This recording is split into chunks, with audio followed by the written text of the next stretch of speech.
it is possible. None of it can even be imagined without you.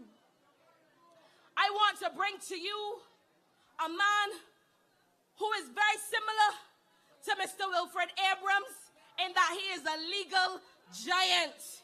He is a man who is always ready to stand in the breach for the people. Mr. David Comissiong. Show me them, show me them, show me them, show me them, show me them hands for me, yeah. Show me them hands for me, yeah. Show me them hands for me, yeah. Show me them hands for me, yeah. Who we going with me, yeah?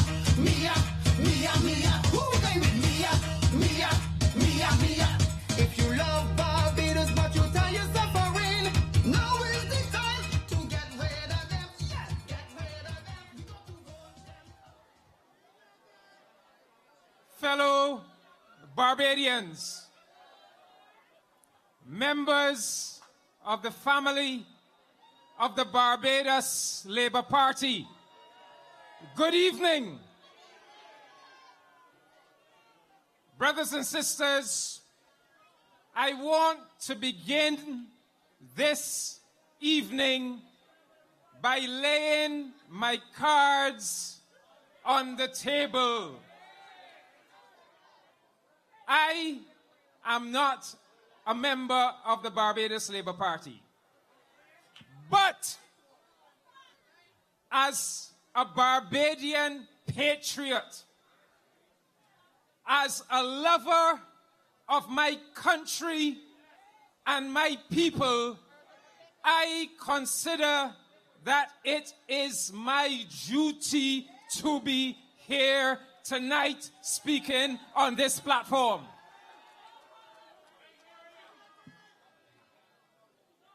Barbados cannot bear another 5 years of the Frandel Stewart Democratic Labour Party regime. It is as simple as that. And in my opinion, and I believe in the opinion of every patriotic Bajan who really loves and cares about their country, the truth is that this Barbados Labour Party, under the leadership of Mia Amor Motley, is the best option for Barbados at this time. I am putting my cards on the table. I am not a member of the BLP, but I am dressed in a red shirt tonight. And I consciously wore a red shirt because I want to show solidarity with this party at this time in the history of Barbados.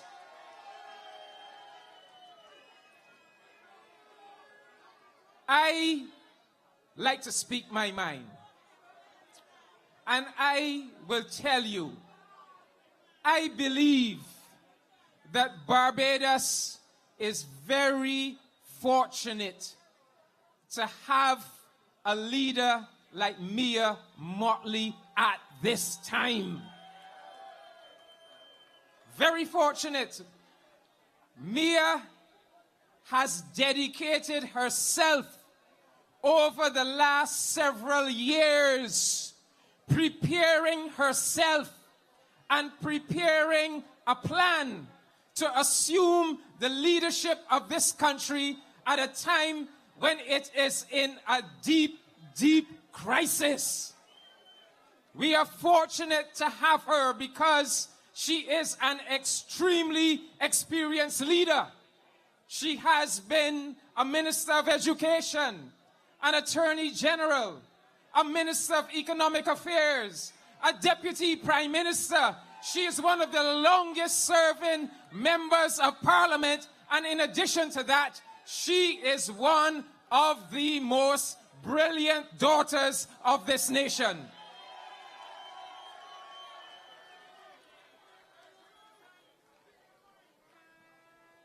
And I could add, she is also from some very good stock. From some very good stock. Mia Motley is my cousin.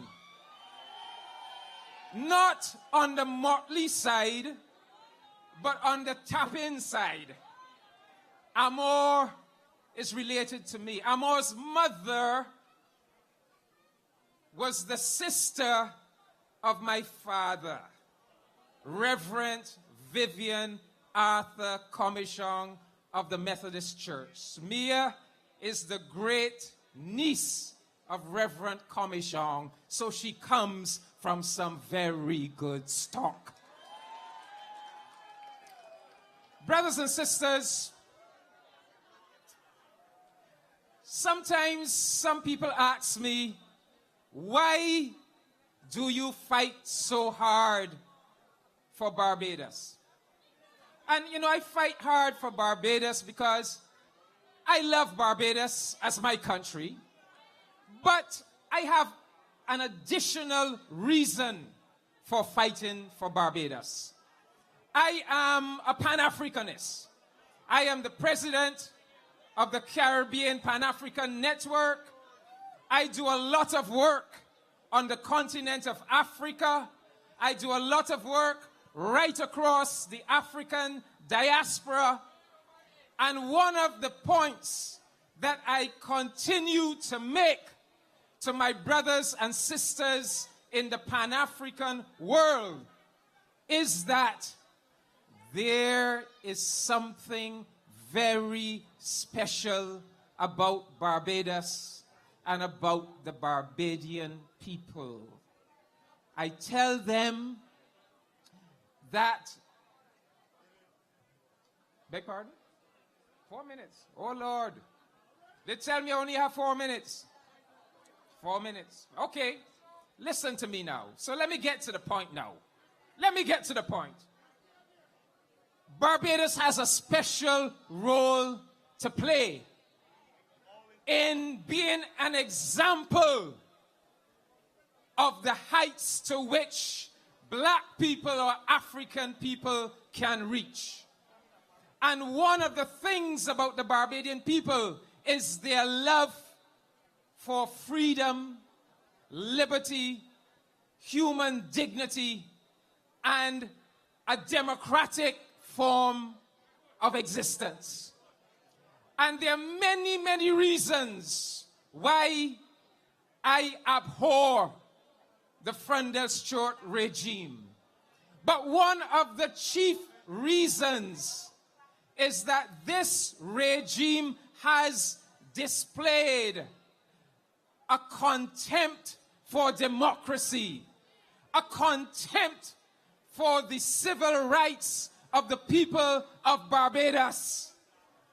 And I found it shocking. It gave me goosebumps when I heard that Freundel-Stewart has said to the Barbadian people that if he and his Democratic Labour Party are re-elected, that one of the first things he is going to do is to remove Barbados from the jurisdiction of the Caribbean Court of Justice. He also went on to say that not only is he going to remove Barbados from the jurisdiction of the Caribbean Court of Justice, but he will not be taking Barbados back to the jurisdiction of the British Privy Council as well. It means that Freundel-Stewart is telling you that there will be no independent outside court that the people of Barbados can appeal to in defense of their rights and in a search for justice. Freundel-Stewart is telling you that as the Prime Minister of this country, he will appoint all of the judges. He will appoint all of the judges. And there will be no outside independent court that any of us can appeal to if we run into some kind of conflict with the government or if we feel that our rights are being abused. And this concerns me, brothers and sisters, because I have seen a particular despotic mentality in the Stuart regime. We began to hear rumblings of it a few years ago when one of the Christchurch candidates warned the Barbadian people that they better be careful because there will be a cracking of skulls and a shooting of people as there was in 1937. Very concerning. Why would you be using that kind of language? Why would you be thinking in that way that you can see an eventuality in which in Barbados there's a cracking of skulls and shooting of people? And then 2 years ago, they came with these regulations where they were proposing that every Barbadian citizen who traveled from this country and returned to this country would be required to be fingerprinted. And if they refused to give their fingerprint, they could be forbidden from returning to their own native land. And that they were going to collect these fingerprints in a bank. And I was very concerned about that, because when I asked the parliamentarians, how did this become the law? None of them knew. And then we discovered that they had sneaked it through Parliament. And worse than that, they had not lawfully enacted it. I took the matter to court, and it was determined that not only was it unlawful, but it was also in breach of the constitutional rights of the people of this country. Something is wrong with the thinking of those people. And I give you another example. Barbados is a parliamentary democracy. The fundamental institution in Barbados is Parliament. The ministers, including the prime ministers, are all responsible and accountable to Parliament.